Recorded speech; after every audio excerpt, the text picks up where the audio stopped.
एक मुख्यमंत्री जो स्वयं महिला है, उनके राज्य में एक 14 साल की ट्राइबल बच्ची अपने आप को जिंदा जलाती है सिर्फ और सिर्फ अपनी इज्जत और परिवार की इज्जत बचाने के लिए। और मुख्यमंत्री सजानो घटना, लव अफेयर, ऐसे छोटे छोटे तुच्छ शब्दों का प्रयोग करके जनता का, पश्चिम बंगाल की नागरिक का अपमान कर दिया है। और आज पश्चिम बंगाल की स्थिति देखिए, लॉ एंड ऑर्डर किस तरह से चरमराई हुई है।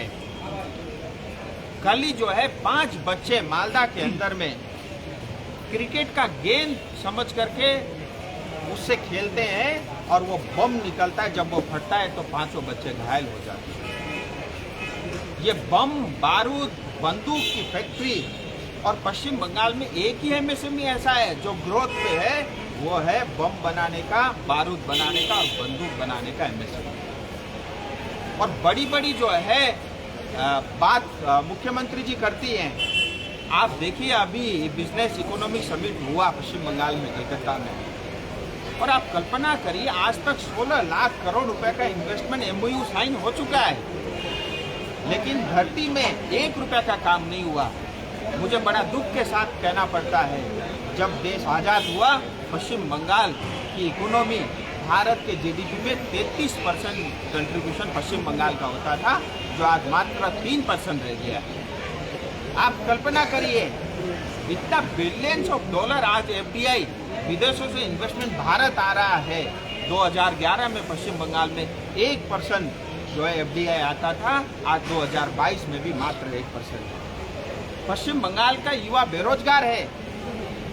और कल ही हमने जो एक प्रोटेस्ट रैली की कलकत्ता में, आप सब ने देखा होगा आज किस तरह से शिक्षा में राजनीतिकरण हुआ है। और ये स्वामी विवेकानंद जी की धरती, और ये जो है गुरु रविंद्रनाथ टैगोर जी की धरती, इसको कलंकित करने का काम टीएमसी और ममता दीदी ने किया। आज पश्चिम बंगाल का युवा बीएड और जो है डिग्री करने के बाद, डीलेट करने के बाद, डिप्लोमा करने के बाद वो बेरोजगार रहने को मजबूर है। और जब रोजगार के लिए मेरिट लिस्ट निकलता है, जिन शिक्षकों का उसमें नाम होता है उनको नौकरी नहीं मिलती। जो लोग टीएमसी के साथ जुड़े हैं, उनके कार्यकर्ता, उनके पालतू गुंडे और उनके जो समर्थक हैं, उनका लिस्ट में नाम आ जाता, उनको नौकरी मिलती है। दादा, अब पश्चिम बंगाल का युवा चुप नहीं रहेगा।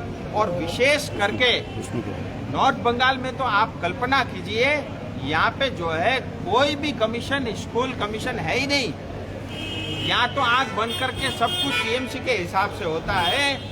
आने वाले समय में नॉर्थ बंगाल के युवा बड़ा आंदोलन को जन्म देंगे। हम सड़क पे उतरने को मजबूर हैं। अगर यही रवैया टीएमसी और ममता दीदी का रहा तो नॉर्थ बंगाल वो पहला क्षेत्र होगा जहां टीएमसी को शून्य करके हम ये दिखाएंगे। ये हमारा कसम है, ये हमारा वादा है। और मैं गोरखा हूँ, जो बोलता हूँ उसको करता हूँ, जो नहीं बोलता मैं उसको भी करता हूँ। दादा, माननीय गृह मंत्री जी का दौरा है नॉर्थ बंगाल में, स्पेशली सिलीगुड़ी में, उसके बारे में कुछ बताइए, क्या क्या कार्यक्रम? गृह मंत्री जी का 3 दिन का दौरा पश्चिम बंगाल का है। वो 1.5 दिन करीब नॉर्थ बंगाल सिलीगुड़ी में रहेंगे। रात्रि विश्राम भी उनका सिलीगुड़ी में होगा। और यात्रा के दौरान सांगठनिक बैठक भी होगी, कार्यकर्ताओं को संबोधित भी करेंगे। सिलीगुड़ी में पब्लिक रैली भी होगी। और इसके अलावा भारत के गृह मंत्री होने के साथ वो यहाँ की लॉ एंड ऑर्डर की सिचुएशन और यहाँ की नॉर्थ बंगाल की जनता के साथ हो रहा भेदभाव और यहाँ पे होने वाले विकास कार्यों की समीक्षा भी करेंगे। हम सब जानते हैं दार्जिलिंग 4 इंटरनेशनल बॉर्डर से लगा हुआ ये इलाका है। और जिस तरह से आए दिन मालदा या सिलीगुड़ी में जो बम मिल रहे हैं, जिस तरह से रोहिंग्यास रोज पकड़े जा रहे हैं, ये हमारे लिए बड़ा चिंता का विषय है। और चिकन नेक क्षेत्र को, सिलीगुड़ी को हम सिर्फ टीएमसी या ममता दीदी के सहारे नहीं छोड़ सकते और इन सब की समीक्षा होगी। मैं तो बार बार ये मांग करूंगा, पश्चिम बंगाल को बचाइए। असल में भारतीय जनता पार्टी हम सिद्धांतों की राजनीति करते हैं। इस सिद्धांत के राजनीति के करने के साथ हमारे साथ एक समस्या ये भी है, आज अगर कांग्रेस की राज्य में सरकार होती कम से कम 10 बार इस सरकार को बर्खास्त कर चुकी होती। लेकिन हमें जो शिक्षा मिली है, हम जिस सिद्धांत की राजनीति करते हैं, लेकिन मेरा फिर भी आपके माध्यम से भारत के राष्ट्रपति, प्रधानमंत्री, गृह मंत्री, सभी वरिष्ठ नेताओं से, चाहे बीजेपी के हों चाहे विपक्ष के हों, मैं उनको हाथ जोड़कर ये निवेदन करता हूँ, बंगाल की स्थिति बहुत भयानक है। यही स्थिति रहा या तो ये ग्रेटर बांग्लादेश बनेगा या भारत का ये दूसरा कश्मीर बनेगा।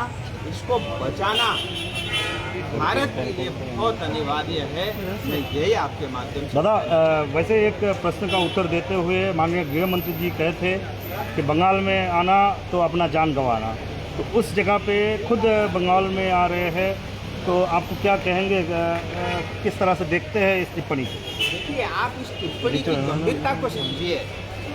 अगर गृह मंत्री जी ये कह रहे हैं कि बंगाल में कोई भी व्यक्ति जाता है तो उसको जान गंवानी पड़ती है, मैं मजाक में अपने युवा मोर्चा के सभी साथियों को कई बार कहता हूँ, भैया बंगाल आ तो रहे हो, रिटर्न टिकट मत लेने ला, अभी पैसा खर्च मत करना, बच गए तो वापस जो है टिकट काट लेना। ये वास्तविकता है। और ये हम आने वाले समय में आप देखिए, इसको लेकर के हम बड़ा आंदोलन करेंगे, देश भर में जाएंगे और देश भर में जाकर के बंगाल को बचाने की, आप देखिए ये वो धरती है, ये पुण्य भूमि है, ये पवित्र भूमि है, वीरों की भूमि है, इसको कलंकित किया है। मैं इतना ही नहीं, 300 से ज़्यादा युवा मोर्चा के कार्यकर्ता देश भर से पश्चिम बंगाल में आए हैं। जितने जिलों में आएंगे, जितने जिलों में ये हिंसा हुई है, जहाँ हमारे कार्यकर्ता की मौत हुई है, उन सब के परिवार से मिलने की एक बड़ी योजना। दादा, आज माननीय प्रधानमंत्री जी से मुख्यमंत्री का मीटिंग है कोविड के बारे में, क्या कहेंगे? देखिए, देश के प्रधानमंत्री, किसी भी स्टेट के मुख्यमंत्री, उनका एक अलग संबंध और अलग प्रोटोकॉल होता है। मुझे उसमें कोई टिप्पणी नहीं करनी है, लेकिन मेरा निवेदन है भारत के प्रधानमंत्री जी से, जब भी दीदी आपसे मिले, कृपया पहले आप ये कहिए कि इतनी सारी हत्याएं पश्चिम बंगाल में क्यों हो रही है, इतनी सारी बच्चियों के साथ बलात्कार क्यों हो रहे हैं, इतना करप्शन और कटमनी क्यों चल रहा है, इतना बम बारूद और बंदूक की फैक्ट्री को आप क्यों जिंदा कर रही हो। मैं इतना निवेदन जरूर करूंगा। प्रधानमंत्री होने के साथ उनको हर एक से मिलना उनको ये पड़ेगा। कोई मुख्यमंत्री समय मांगती है तो शायद वो मना नहीं कर सकते, लेकिन मेरा इतना आग्रह रहेगा कि ममता दीदी को कड़े शब्दों में प्रधानमंत्री जी को उनको सब प्रश्न करें। राजू जी, एक सवाल है कि पश्चिम बंगाल का आपका जो संगठन है वो अभी कैसा हालत में है, क्योंकि अर्जुन सिंह, उसके बाद सौमित्र खान, उसके पहले शांतनु ठाकुर, ये सब किंतु थोड़ा सा अलग टोन से बात कर रहा है, जो कि बीजेपी का संगठन के लिए अच्छा नहीं है। तो अगले जो चुनाव है लोकसभा के 2024 में, कितना आप लोग मोड़ के खड़ा होने से कहिए, खास करके दार्जिलिंग में भी? देखिए, हमारा संगठन बहुत मजबूत है। कल ही आपने कलकत्ता में छोटा एक डेमो देखा होगा, और आने वाले समय में पूरे पश्चिम बंगाल में आप देखेंगे। मैं इतना जरूर आपके माध्यम से कहना चाहता हूँ, भारतीय जनता पार्टी कोई एक परिवार की, एक व्यक्ति विशेष की पार्टी नहीं है। ये दुनिया की सबसे बड़ी पॉलिटिकल पार्टी, सबसे बड़ा संगठन है। और कई बार जब नेता अपने आप को संगठन से ऊपर मानता है, ये उसकी कमी है, संगठन की नहीं है। हमारी संगठन पवित्र है, गंगा की तरह अमृत है, और ये वो संगठन है। हम सिर्फ राजनीति में चुनाव लड़ने या चुनाव जीतने के लिए नहीं है। अंत्योदय का हमारा सपना है। समाज में आखिरी पंक्ति तक जो बच्चा या जो युवा, जो साथी खड़ा है, उसे भी जो है सुशासन, और उसे भी राम राज्य, उसे भी सरकारी योजना पहुँचे, ये हमारा उद्देश्य है। और उसी उद्देश्य के साथ हमारे जैसे पता नहीं कितने युवा पूरा अपना जीवन निछावर करके इस संगठन के साथ लगे हुए, अपना काम धंधा सब छोड़ कर तो ये पवित्र संगठन है और मैं इतना ही कहूँगा, कभी भी व्यक्ति बड़ा नहीं होता। हमारे लिए देश बड़ा है, उसके बाद संगठन है, अगर उसके बाद कुछ बचा है उसमें आप हो और पहले आप। पहाड़ लेके क्या उनके ऑफ ट्यून कोई आपको हानि नहीं करेंगे? और जो ट्यून है, मैं आपको ये बता रहा हूँ, मैं किसी के टिप्पणी पे जा ही नहीं रहा हूँ। मैं तो बगैर किसी के नाम लिए बता रहा हूँ, हमारे लिए राष्ट्र सर्वोपरि, फिर हमारा संगठन, फिर XYZ। दादा पहाड़ लेके क्या बोलेंगे? पहाड़ में एक से एक दल गठन हो रहे हैं। SP शर्मा ने फिर एक नया दल गठन कर देखिए, दिया। डेमोक्रेसी में कितने भी दल बने, ये उन सबका अधिकार है, मैं सबका स्वागत करूंगा। सबको समान अधिकार भारत के संविधान ने दिया है और उसका उपयोग, उसका प्रयोग अवश्य करना चाहिए। मुझे बस एक ही बात की चिंता होती है,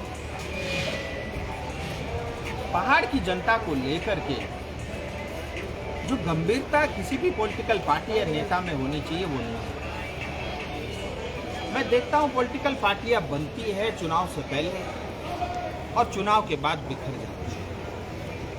मेरा आपके माध्यम से पहाड़ के तमाम पॉलिटिकल पार्टी, तमाम नेताओं से यही अपील है, भारतीय जनता पार्टी वो पार्टी है जो गोरखाओं के संकल्प को पूरा करेगी और जल्द करेगी। मैं आपसे यही चाहता हूं कि आप विकास के नाम पे, छोटे मोटे विषय के नाम से बटिए, मुझे कोई आपत्ति नहीं है। जहां तक गोरखाओं का सपना है, गोरखाओं के जो मुद्दे हैं, मैं आपके माध्यम से चाहता हूं आप संगठित रहिए, क्योंकि आज तक यही हो रहा है, चाहे केंद्र सरकार हो चाहे राज्य सरकार हो, तोड़ो और राज करो, फोड़ो और राज करो। आज ममता दीदी देखिए, 5 पार्टियों के साथ उनका अलायंस है और सबके साथ जो है एक समान अलायंस है, 5 को आपस में लड़ाती है। गोरखाओं के अंदर 16 बोर्ड बना दिए और इस तरह से फूट डालो और राज करो और इलीगल तरीके से दार्जिलिंग में कब्जा बनाई हुई है। तो मैं ये चाहता हूँ ये आप समझिए हिपोक्रेसी को, और इससे बचना होगा। गोरखाओं को न्याय अवश्य मिलेगा, वो भारतीय जनता पार्टी कर सकती है, ये तमाम हम जानते हैं, और कुछ कर ही नहीं सकता, लेकिन हम सबको एक रहना होगा।